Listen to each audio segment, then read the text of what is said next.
కాళ్ళ నొప్పులు, joint pains కానీ, మజిల్స్ కానీ, బ్యాక్ పెయిన్ కానీ, మెడ నరాలు కానీ ప్రతి ఒక్కటి మేడం. ఇది వచ్చేసి ఇట్లా స్ప్రే చేసుకొని రిటర్న్లో ఇట్లా అనాలి మేడం. రిటర్న్లోనే ఒక ½ దాకా ఒక ఇలాంటి స్కార్పులు ఇలాంటిది స్కార్ప్ అలాంటిది ఏదన్నా కాటన్ క్లాత్ కానీ ఇట్లా చుట్టేసుకొని ఒక ½ ఇట్లా పెట్టుకోవాలి మేడం. ఎక్కడ జరగకూడదు. మార్నింగ్ వరకు మీకు రిలాక్స్ ఉంటుంది. ఇది తగ్గింది అని అట్లనే పెట్టుకోకండి.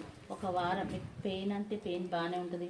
డే అంతా వర్క్ చేస్తారు కాబట్టి నడుము నొప్పి, కాళ్ళ నొప్పి ఏదో ఒక సమ్ ఉంటుంది, ఉండకుండా ఉండదు. మనం తాగే వాటర్లో కూడా ఏమంటారు క్లోరిన్ ఎక్కువ ఉండి బొక్కలు అనేది పెచ్చుబడి గట్టిదనం లేక కాళ్ళ నొప్పులు, కీళ్ళ నొప్పులు అన్నీ షివరింగ్స్, తిమ్మిర్లు ప్రతి ఒక్కటి వస్తున్నాయి మనం. దానివల్ల ఏందనంటే ఇది వాడితే తగ్గిపోతుంది మేడం. ఎమ్మటి తగ్గిపోతే మళ్ళీ వాడాలన్నా వాడమంటే మీకు పెయిన్